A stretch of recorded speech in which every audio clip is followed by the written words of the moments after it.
Hello and welcome back to ERU on Eurofootball Daily, this week hosted by me, Henry, and I'm pleased to say, a big move in the transfer market. We've got Sam Obaseki back on EFD today. Sam, how you doing? I'm good, bro. Man, I got the late call up from Doogie Critchley. He said he trusts me to fill in his position. You know, there was good results as well and a few interesting stories. So yeah, man, let's get straight into it. Yeah, let's see if Doogie's trust is repaid. That's right. The story of the week, the transfer story of the week, we should say, is that Cody Gakpo looks close to joining Leeds United once more. There was talk in the summer, but it looks like the winter window, we might actually see this happen. Sam, tell us a bit more. Yeah, this was one of the biggest stories that we saw coming out of the transfer window in the summer. You know, he was linked with quite a few clubs, but a transfer journalist, Ekrem Konur, claims that Leeds have made serious progress in the pursuit of the PSV forward. Obviously, Konur tweeted yesterday that the White had agreed personal terms with the 23-year-old Dutchman and will now seek to agree with the Eindhoven-based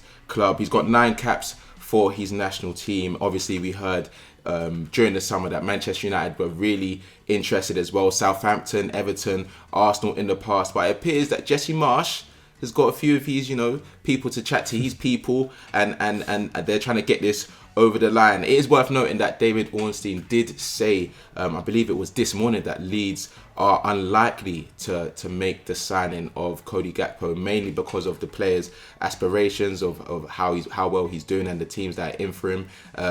We've seen recent rumours about Real Madrid being keen on signing him as well. He's been, they've been in the conversation as well. So if he continues this form into Qatar and then after as well, I'm not sure if I could see it happening, if I'm completely honest. But at the same time, stranger things have happened. Quality players have gone to mid-table clubs as well. But why do you think Leeds want him, and where do you think he'll fit in? Yeah, I agree with you. I do think that he maybe has a higher ceiling than Leeds at this very moment, but you can't blame them for wanting him. I mean, he's been in phenomenal form. 13 goals and 10 assists in 16 games so far this season. That's pretty nuts, isn't it?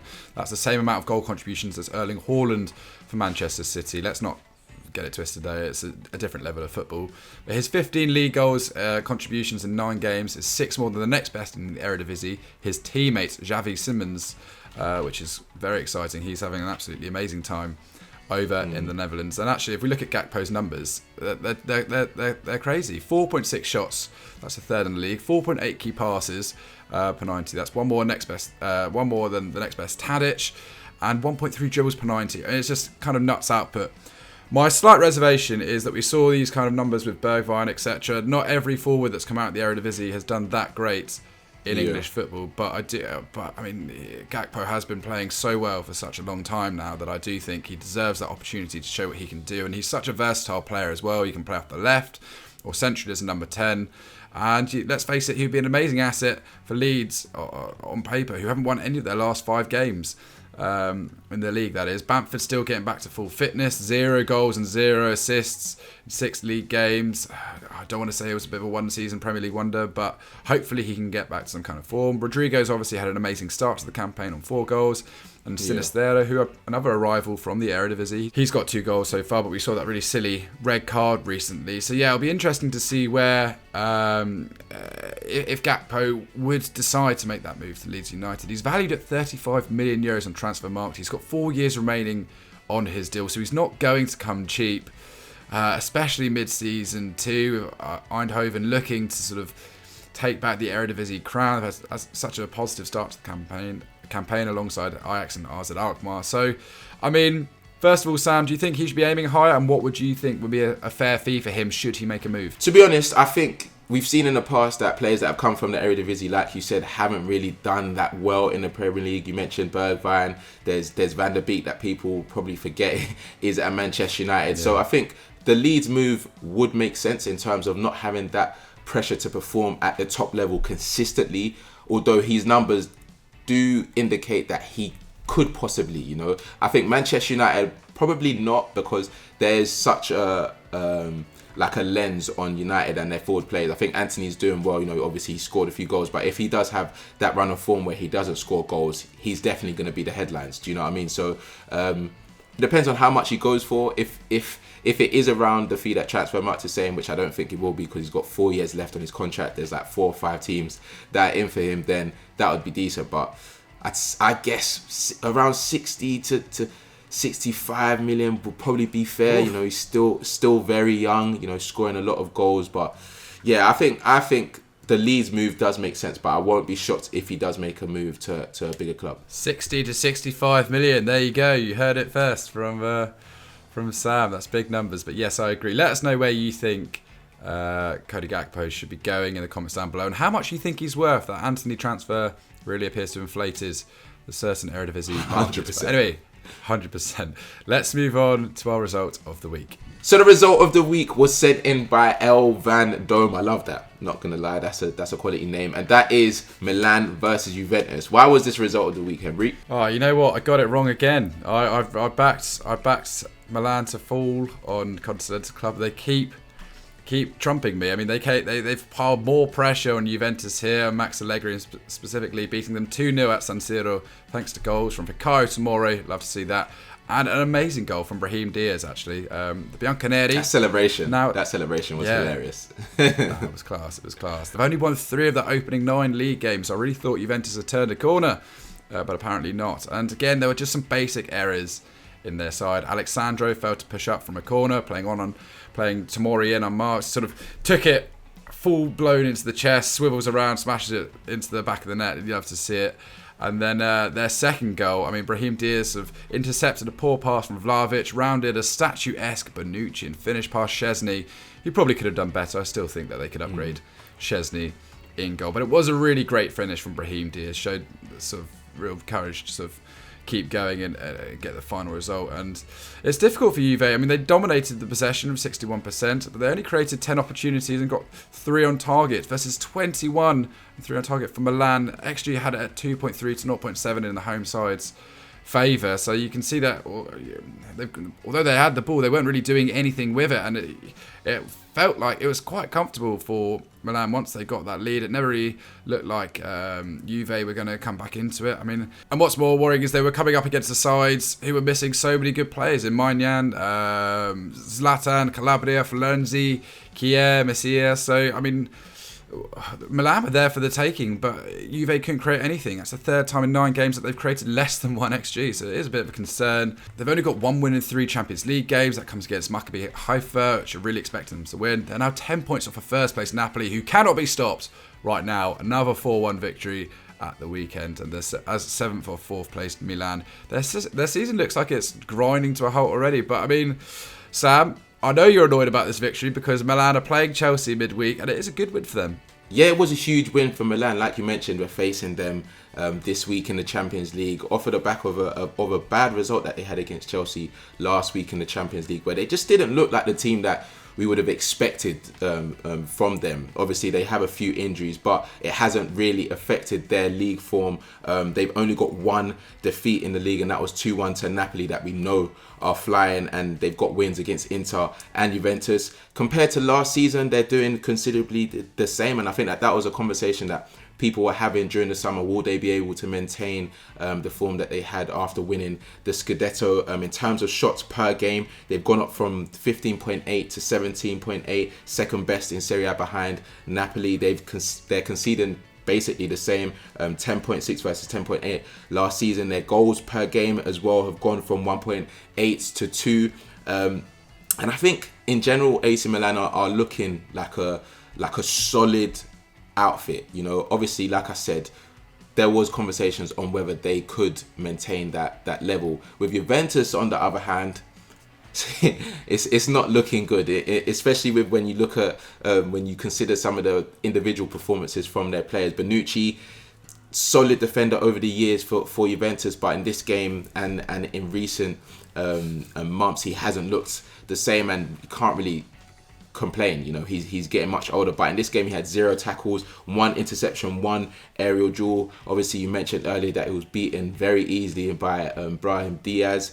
He's had a poor season, like I mentioned. 50% of his tackles won, 39% of his aerial duels won, down from 57% last season. And even his passing, an area of his game that we used to praise, and he used to pride himself on being one of the best centre backs. You know, that's gone down, so that's not looking good for them. But let's go back to AC Milan, because there's a player that I genuinely love watching. And when we faced them last week, I was nervous every time the ball came out to him. Luckily, he didn't get the ball that many times that Reece James dealt with him. But Rafael Leao is incredible. And just continuing his form that we've seen from him this season and the back end of last season as well. He's been an incredible player for AC Milan. Obviously, other key performers, Theo Hernandez, he had 5 tackles, the most in the game, 1 aerial duel, 3 key passes, 3 shots. Tomori was actually man of the match, and I think that was very good for his confidence because he was at fault for 2 of the goals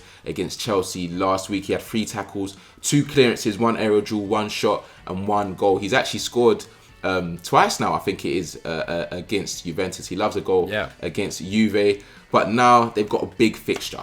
Both of them, to be honest, in the Champions League. We've mentioned many times already that AC Milan are going against Chelsea on Tuesday, tomorrow. And then Juventus are facing Maccabi Haifa on Tuesday as well. So 2 very big fixtures for them. What do you think is going to happen with Juve, like moving forward? If they don't get out of their group in the Champions League, let's say, and they just continue with their poor form in Serie A, are you expecting to see any huge changes? Is Allegri going to have to question his future or what? Yeah, I mean, he's paid so much money. I think he'd have to do the noble thing and resign, but I don't think he'd do that at this point. Because I'm not sure where he goes next after the difficulties last time he left the club. I still think that they've got enough firepower to get themselves within a 6th place finish, maybe a top 4 finish. I still think that the players they've got in that squad, Pogba when he comes back from injury, Vlahovic and Milik up front, let's not pretend that's a great striking pair. They do have some quality there. Once they're fully fit, they'll get going again. But yeah, it is concerning. But they were on a good run before this. They just need to try and get back to that winning feeling. And I think Maccabi Haifa will be a good place to try and experience that. Although they've been pretty decent in the Champions League. But anyway, guys, let us know who you think, what you think about the situation with Juventus at the moment. Whether or not you think the pressure is really on Allegri after looking to have saved himself. And we'll move on to our start of the week. All right, it's start of the week. I wanted it to be Terem Moffi, the Lorient striker from Nigeria, absolutely crushing it in Ligue 1. Helped them win the Derby Breton this weekend and keep Lorient 1 point behind PSG. It's an unbelievable story. Go check out that if you haven't already. However, we couldn't overlook B Spurs' suggestion of Moussa Diaby, who has, Sam, got Xabi Alonso off to the perfect start in the Bundesliga.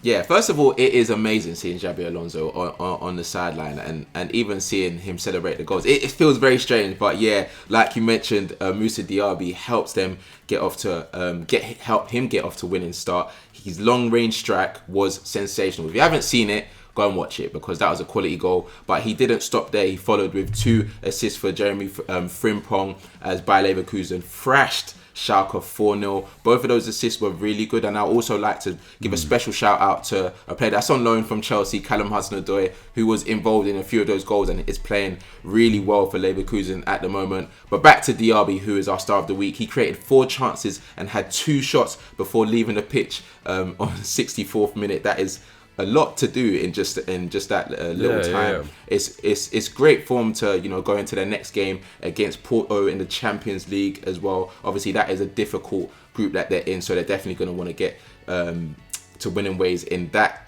game. He now has 1 goal and 3 assists in 9 league games. Remarkably, their top scorer is former Celtic right back Frimpong. So I mean, he's got 2 braces this season, so that was the second time he scored 2 goals, and it's crazy for Frimpong because I was having a look. Last season he got 1 goal in the Bundesliga, and he only ever got 1 league goal for Celtic. So he's hit some form, and at a perfect time with the World Cup around the corner. He's uncapped for the Netherlands so far, but watch out for Frimpong. He could be a wild card selection for the tournament in Qatar. But yeah, this, as you were saying, Sam, perfect for Xabi Alonso's managerial career to get going. Dominant display, 60% possession, 13 shots on target. 13 shots with 7 on target versus 2 shots with 1 on target for Schalke, who are having a tough time of it, trying to re-establish themselves in the Bundesliga. I mean, XG was all in by Leverkusen's favour, and it was the first time since game week 2 that they've created over 2 XG, and the second time they conceded under 1 XG. So all in all, Alonso will be very happy with that. But I mean, this was a nice fixture. Let's be clear. The Königsblauen Probably not the strongest opposition they're going to come against. I mean, this victory has taken them above them, so they're now in 15th, while Schalke have gone into 16th, which is the relegation playoff spot. This week is going to be the big test of Alonso's sort of premiership at the club. He moved them to a 3-4-3, which I really liked, away from the 4-2-3-1, which they've been playing. I thought it looked really good. He's very fluid with his tactics. But they've got Porto this week in the Champions League. Massive game, as you said. Porto probably favourites to get out this group at the moment with Club Brugge. Who would have thought that? Then they've got Eintracht Frankfurt. Then they've got a tough game against Wolfsburg, and then Atletico Madrid, and then RB Leipzig. So that's a pretty Tough. menacing run of games. But Yeah. and this is where we'll see if Xabi Alonso's got what it takes. But yeah, I agree with you, Sam. Amazing to see him on the sidelines. What an absolute legend of a player. That's it for Euro Roundup for this week. Sam, thank you so much for joining me. I think you did Doogie proud. What should everyone go check out right now? Go to Snapchat. If you're not already, subscribe over there. We tell the stories that you don't necessarily see on our YouTube. Also, I was on winners and losers this week as well, actually. So if you want to go to Football Daily and check out some of the clips we were talking about then, and the match reaction after Super Sunday, then yeah, let us know what you think in the comments. And I might be back, if Doogie ever wants to, go for another break, I might have to sub in again. Let me know what you think of this performance. But yeah, enjoyed being on.